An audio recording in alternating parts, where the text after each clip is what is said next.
बिस्मिल्लाहिर्रहमानिर्रहीम। अस्सलाम वालेकुम रहमतुल्लाहि व बरकातुहू। आज हम करेंगे review exercise 15 question number 1। Statement is the pictogram shows the average weekly pocket money that students in each of 4 classes receive. 4 different classes हैं जिनको उन्होंने डिफरेंशिएट किस तरह किया हुआ है, 1A 1B 1C 1D, और 4 क्लासेस में उन्होंने बताया हुआ है कि उनको वीकली पॉकेट मनी जो उनको मिलती है वो उन्होंने रिप्रेजेंट की हुई है, और उन्होंने नीचे लिख दिया है कि ईच वॉलेट रिप्रेजेंट $10। $10 को रिप्रेजेंट कर रहा है। आई पार्ट में है find the ratio of the average weekly pocket money received by students in class 1D to that of the students in class 1B। मतलब 1D की वैल्यू अगर आप देखते हो 1 2 3 4 5 6 है, और 6 को 10 से मल्टीप्लाई करोगे तो 60 बन जाएगा। तो यहाँ आपने सिंपल रेशियो लिख देनी है 1D या weekly pocket money of 1D is equal to 60, और 1B की है 30, और आपने इसकी रेशियो फाइंड करनी है। Ratio is equal to 1D ratio 1B। अब वैल्यू पुट कर देंगे 60 रेशियो 30, 0 0 से कैंसिल हो गया, और 3 1 ज़ा 3 3 2 ज़ा 6, तो 2 रेशियो 1 इसका आंसर आ गया। उसके बाद नेक्स्ट है express the average weekly pocket money received by students in class 1C। अब 1C में टोटल जो वैल्यू है वो कितनी है, 1 2 3 4 5 6 7, मतलब 70। 7 को हम 10 से मल्टीप्लाई कर देंगे तो 70 आ गया। उसके बाद 1A है, 1A is equal to 1A की काउंट करेंगे 1 2 3 4, तो 10 से मल्टीप्लाई करके 40 आ गया। यहाँ डॉलर साइन आ गया, यहाँ पे भी डॉलर साइन आता है, लेकिन जब रेशियो फाइंड करते हैं तो उसमें हम यूनिट नहीं लगाते because ratio has no unit. तो यहाँ पे हमने परसेंटेज फाइंड करनी है, तो percentage is equal to $70 by $40 multiply 100%। तो यहाँ पे आपने सिंपली क्या करना है, 0 0 से कैंसिल, डॉलर से कैंसिल, 2 2 ज़ा 4 2 5 ज़ा 10। अब 5 को मल्टीप्लाई करना है आपने, उससे पहले ये 2 की भी कटिंग हो जाती है, 2 1 ज़ा 2 2 3 ज़ा 6, और 1 कैरी 0 को मिला तो 10 बन गया, 2 5 ज़ा 10। तो यहाँ पे आपने क्या करना है, 35 को मल्टीप्लाई कर देना है 5 के साथ, तो आंसर हमारे पास 175 आ जाएगा, और परसेंटेज एज इट इज आ गई। उसके बाद क्वेश्चन नंबर 2 सॉल्व करेंगे। A survey is conducted to find out the average number of pocket books that the students in a class read in a month. The bar graph shows the result of the survey. Result show करना है, number of books उन्होंने already दी हुई हैं। अब यहाँ पे आई part में हम फाइंड करेंगे find the total number of books read by the students in the class in a month. अब total number of books find करनी है। अब बुक्स अगर देखा जाए तो वो एक्स एक्सिस पर लिखी हुई है। अगर कोई ऐसी वैल्यू जो एक्स एक्सिस पर लिखी हो तो हमने क्या करना है, उसको बार को मल्टीप्लाई करना है। जैसे 0 है तो 0 को मल्टीप्लाई करेंगे हम फर्स्ट बार किसके साथ, एंड और ये 2 के साथ, तो 2 से मल्टीप्लाई करेंगे। जैसे यहाँ पे लिख देते हैं हम number of books is equal to 0 multiply 2 plus 1 को मल्टीप्लाई करना है 5 के साथ, क्योंकि 4 और 6 के दरमियान में 5 आता है, तो 1 multiply 5 plus 2 multiply 9 plus 3 multiply 8 plus 4 multiply 6 plus 5 multiply 5 और लास्ट पे 6 मल्टीप्लाई 1। आपने इन बार्स को इस साइड पे अटैच करके तो वैल्यूज फाइंड करके वो लिखनी है। अब यहाँ पे हमारे पास आ गया 0 को 2 से मल्टीप्लाई किया 0 प्लस 5 1 ज़ा 5 9 2 ज़ा 18 8 3 ज़ा 24, और 4 6 से हुआ 24 प्लस 25 प्लस 6। अब सबको प्लस करेंगे। 0 plus 5 plus 18 plus 24 plus 24 plus 25 and 6, तो आ जाएगा 102। अब second part, express the number of students who read more than 4 books. 4 से ज्यादा जो बुक्स पढ़ी गई हैं वो स्टूडेंट आपने फाइंड करने हैं, नंबर ऑफ स्टूडेंट्स फाइंड करने हैं, नंबर ऑफ बुक्स फाइंड नहीं करनी। अब यहाँ पे लिखेंगे number of students who read more than 4 books. अब मोर देन 4 बुक्स है मतलब 4 इंक्लूड नहीं है, 5 और 6 वाली लाइन हम यूज करेंगे। तो यहाँ पे 5 की बात सिर्फ आपने नंबर ऑफ स्टूडेंट्स फाइंड करने, मतलब वाई एक्सिस वाला फाइंड करना, तो आप सिर्फ प्लस करोगे। जैसे फर्स्ट लाइन का 5 आ जाता है और सेकंड लाइन को अगर हम मैच करते हैं तो 1 पे आता है, तो यहाँ पे आ जाएगा 6।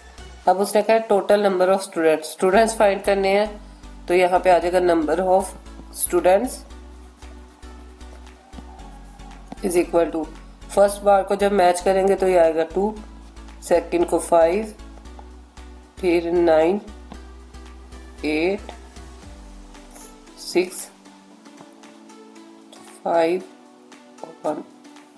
इन सबको प्लस कर लेना। प्लस करने के बाद हमारे पास आंसर आ जाएगा 36। और फिर आपने परसेंटेज फाइंड कर लेनी है, क्योंकि क्वेश्चन में बोला हुआ था परसेंटेज फाइंड करने के लिए 6 डिवाइडेड बाय 36 और मल्टीप्लाई कर देंगे 100% के साथ, और लास्ट पर हमारे पास आंसर आ जाएगा इसका 16 whole 2/3%।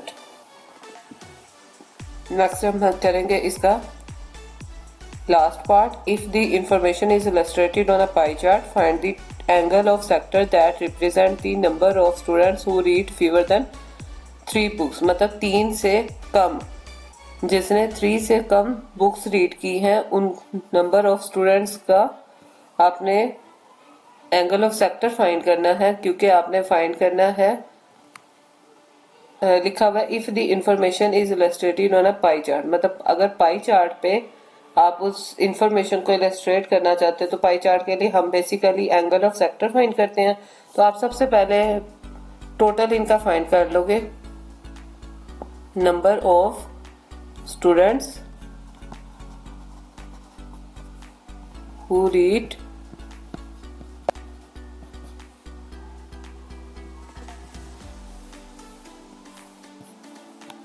fewer than 3 books.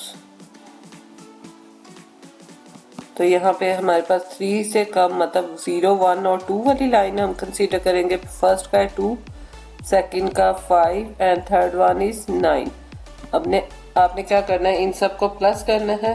Plus करने के बाद हमारे पास आंसर आ जाता है 16, और फिर आपने एंगल ऑफ सेक्टर फाइंड करना है। तो यहाँ पे लिखते रहते हैं angle of sector is equal to, angle of sector simply आप क्या फाइंड करोगे, जो ऑब्टेन होती है वो ऊपर और टोटल से डिवाइड करते हैं। तो टोटल हमारे पास नंबर ऑफ स्टूडेंट्स का हमने देखना है, तो नंबर ऑफ स्टूडेंट्स का टोटल हम ऑलरेडी फाइंड कर चुके हैं 36।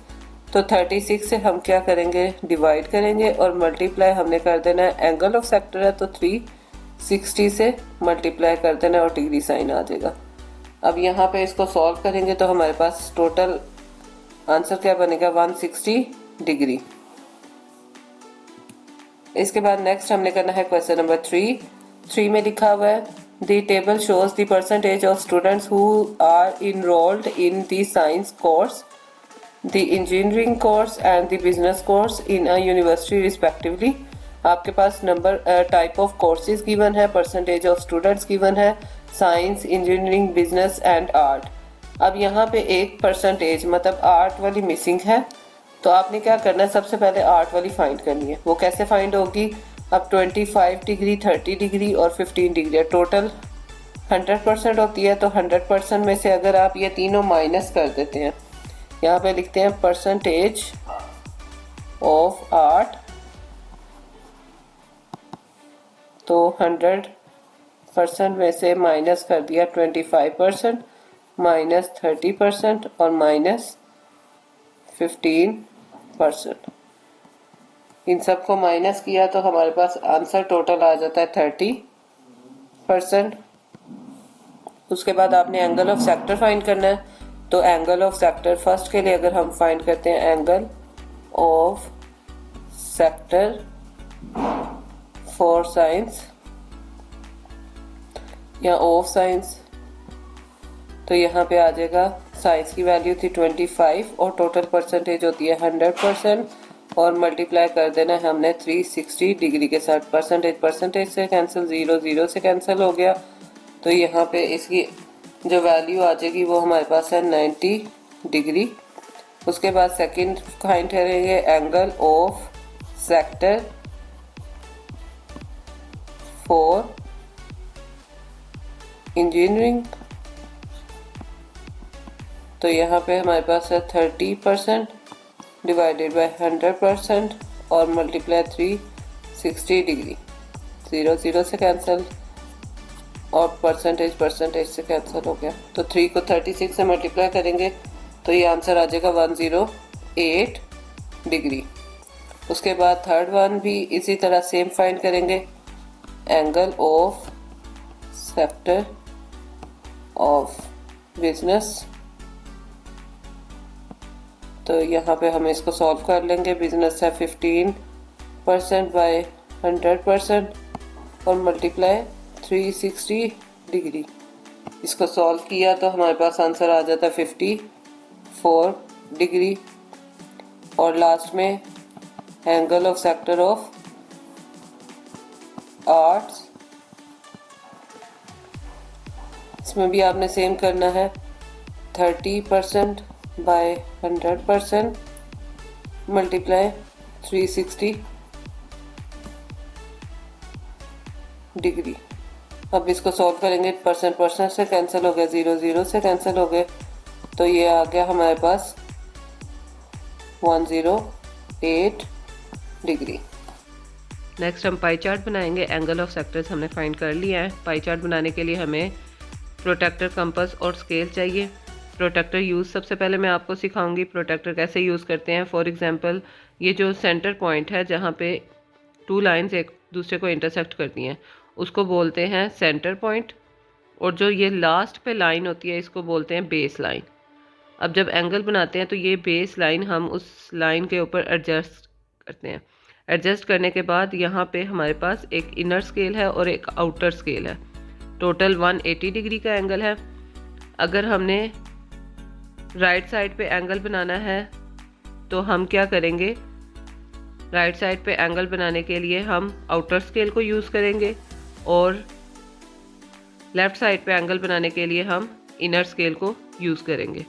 सबसे पहले हम क्या करेंगे, हम यहाँ पे एक सर्कल ड्रा करते हैं प्रोट्रैक्टर कंपास की मदद से। जो सर्कल है वो आप अपनी मर्ज़ी से किसी भी लेंथ के अकॉर्डिंग या रेडियस के अकॉर्डिंग ड्रा कर सकते हैं। तो यहाँ पे हम अपनी मर्ज़ी से एक लाइन ड्रा कर देंगे।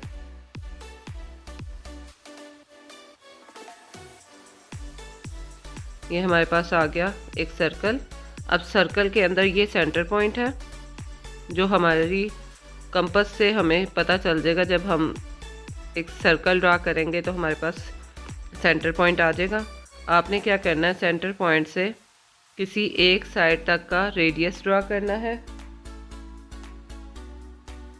नेक्स्ट हम क्या करेंगे, हम इस सेंटर पॉइंट से रेडियस ड्रा करेंगे। जब रेडियस ड्रा हो गया फिर आपने प्रोट्रैक्टर यूज़ करनी है। प्रोट्रैक्टर को आपने इसके सेंटर पर एडजस्ट करना है। पहले सेंटर पॉइंट आप रखोगे उसके ऊपर, उसके बाद आपने बेस लाइन को एडजस्ट करना है। जब एडजस्ट हो जाएंगे, अगर आप इसको फोकस से देखें तो यहाँ पे हमारे पास जो बेस लाइन है वो जो हमने खुद रेडियस ड्रा किया उसके इक्वल शो हो रही है, डबलिंग शो नहीं हो रही। जब डबलिंग शो नहीं हो रही इट मीन्स आपने सही प्रोटेक्टर प्लेस की है।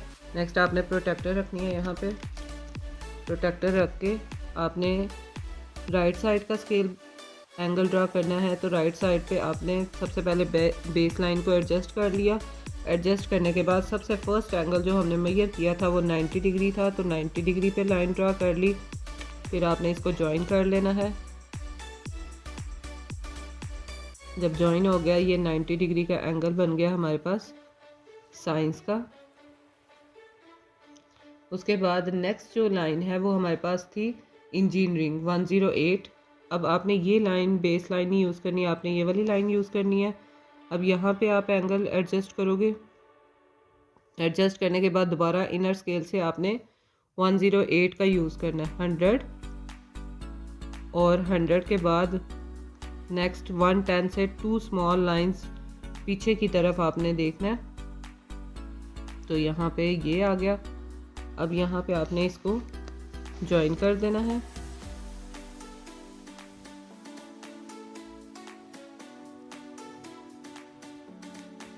ज्वाइन कर दिया। उसके बाद अब आपने ये बेस लाइन यूज़ करनी है। तो आप कॉपी की डायरेक्शन चेंज कर लोगे। यहाँ पे नेक्स्ट आपके पास ये बेस लाइन हो गई। बेस लाइन पर अब आपने नेक्स्ट एंगल बनाना है 54 डिग्री का, ये 50 और नेक्स्ट 54। अब 54 डिग्री का एंगल ड्रा करेंगे। अब आपने इसको ज्वाइन कर लेना है।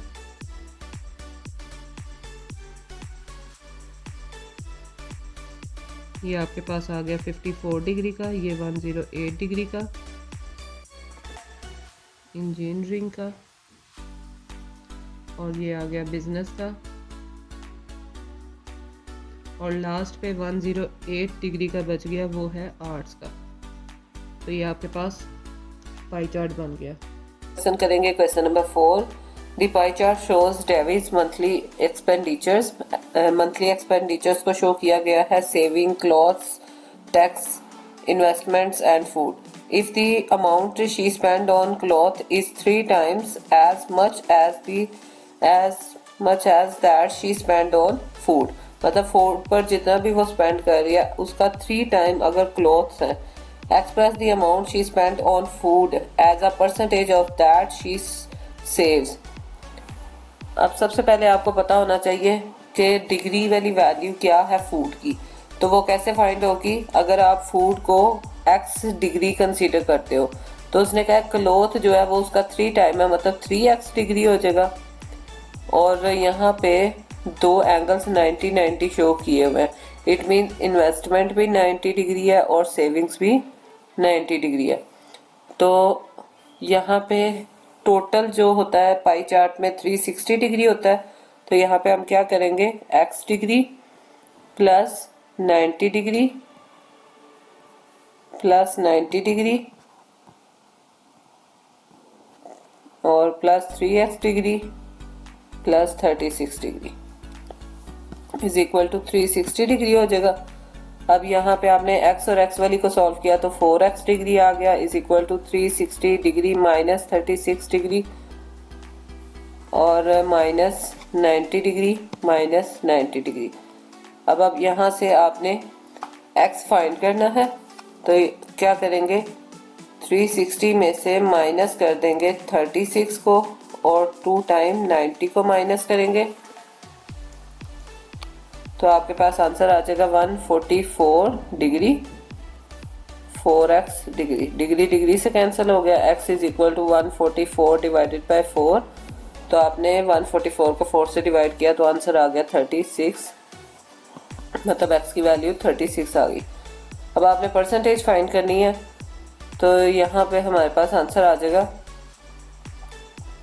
Percentage is equal to food वाली वैल्यू ऊपर लिखनी थी, मतलब 36 डिग्री डिवाइड करना है हमने सेव्स मतलब 90 डिग्री और मल्टीप्लाई कर देना है परसेंटेज है तो 100% से। डिग्री डिग्री से कैंसिल।